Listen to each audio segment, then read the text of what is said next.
Welcome back to the 13th hour, my very freaky friends. It's that time of the week again where we get together and have a little look at something spooky.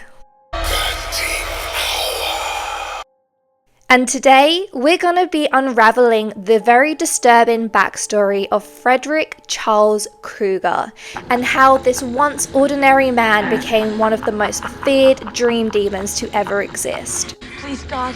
This is God.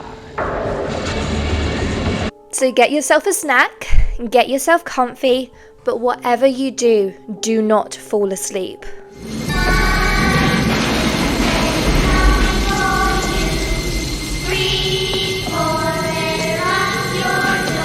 Freddy Krueger's story begins somewhere in the early 1940s, born from Amanda Krueger.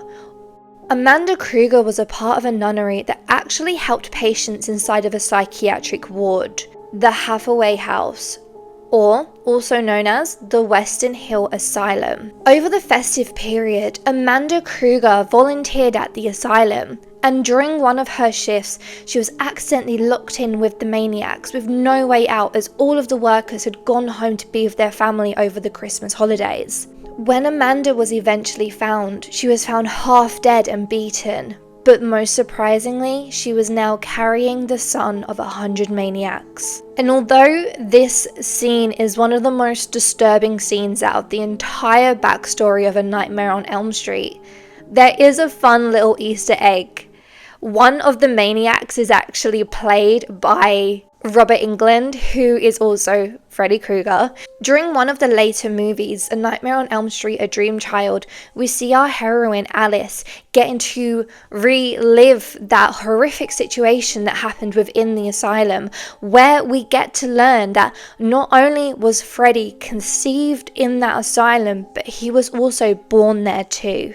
Now, a nun, of course, is supposed to stay pure and untouched and dedicate her entire self to the Lord. And although this situation was completely out of her control, Amanda Krueger still felt shame and guilt. And the result of that shame and guilt meant that she actually gave Freddy up for adoption pretty much as soon as he was born. Freddy was a lonely, ostracized child who eventually was sent to live with a foster father played by the rock god himself, Alice Cooper. And this foster father was not a nice man. He was an alcoholic and beat Freddy relentlessly all the time. Ready for it, boy? I took you in. Now it's time to take your medicine. And in school, he was not treated much better. He was bullied by all the other kids for being the bastard son of 100 maniacs.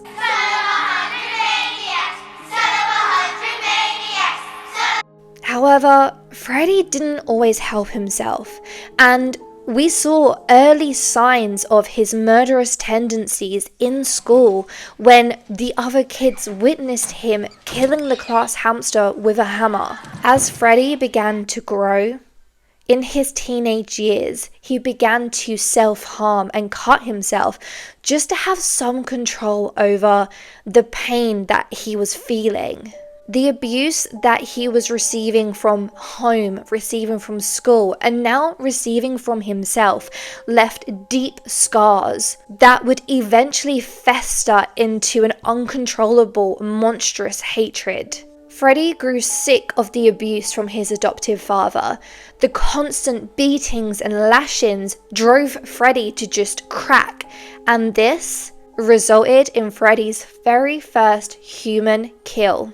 Freddy finally stood up for himself, grabbing the razor he had been using for self-harm and jammed it into the eye socket of his abusive foster father, killing him there and then. This first human bloodshed was the birth of the Springwood Slasher. Now, in between teenage Freddy and adult Freddy, we don't really see too much, but there must have been some kind of normalcy in his life because he actually got married. He had a wife, Loretta Krueger. And they seemed pretty happy. They had a nice little house in the suburbs, a pretty little garden, and eventually they even had a child. Freddy Krueger had a daughter called Catherine Krueger, but Freddy Krueger's itch to kill had never truly left. And this urge was becoming too strong for Freddy. He had to act upon it, and found targeting children was the easiest way to scratch that itch. Whispers and rumours of a killer began spreading around Springwood as more and more children became missing. Before he used the boiler room that we know so well, he actually used to lure these children back to his house and into his basement workshop. This is where he kept all of the tools for his grisly trade, including the infamous Freddy Krueger glove.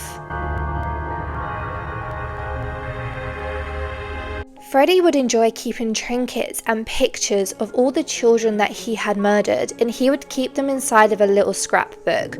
One day, his wife Loretta had found this scrapbook, discovering the disgusting habit that Freddy Krueger had of taking and murdering children. In a rage, Freddy Krueger would kill his wife and hide the body so well that the police just wrote it off as a missing persons case and nothing more.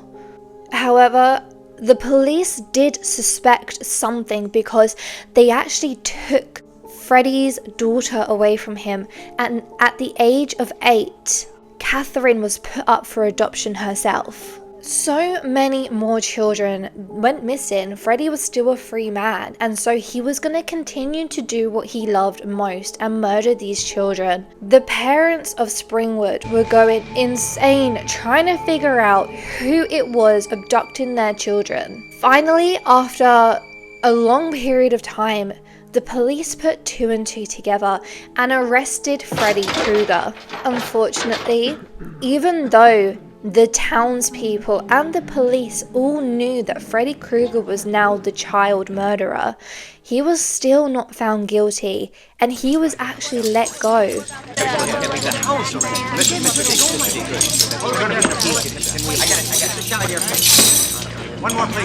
The reason for this is so stupid. When the police searched Freddy's house and found the evidence, the paperwork for the warrant was not signed correctly. And so, it was not legal and Freddy was let go. This drove the parents of Springwood absolutely mad, and they ended up taking the law into their own hands. They got together and hunted down Freddy Krueger. They ended up finding him in an old boiler room, and with a can of gasoline that they had, they set Freddy alight, burning him alive.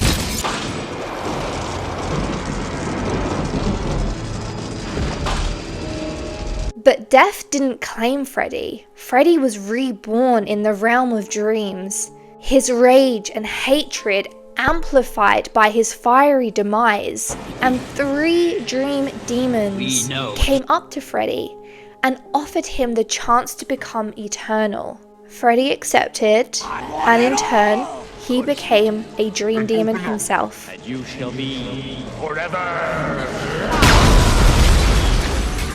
Freddy now had the opportunity to live out his sickest fantasies and to get revenge on the parents of Springwood, to feed on the fear of their children's nightmares. These fears caused Freddy to grow stronger. That was then. This is now. And eventually he had the ability for whatever happened in the dream world would happen in real life too. 13 years later, Freddy finally visited his very first victim as this otherworldly, terrifying entity. This victim was Tina Gray. And from that point onwards, Freddy continued to hunt down these children, and our series of movies begins. Freddy Krueger's story is a chilling testament to the power of trauma and the dark potential that is within us all. So what are your thoughts on Freddy Krueger's backstory? Do you feel that all of his actions were justified by his traumatic childhood? Or do you believe that Freddy was destined to be this dream demon before he was even born? Comment your thoughts below. I would love to read what you think. And be sure to like and subscribe to the 13th Hour for some more terrifying tales from myself. I appreciate you guys so much for watching.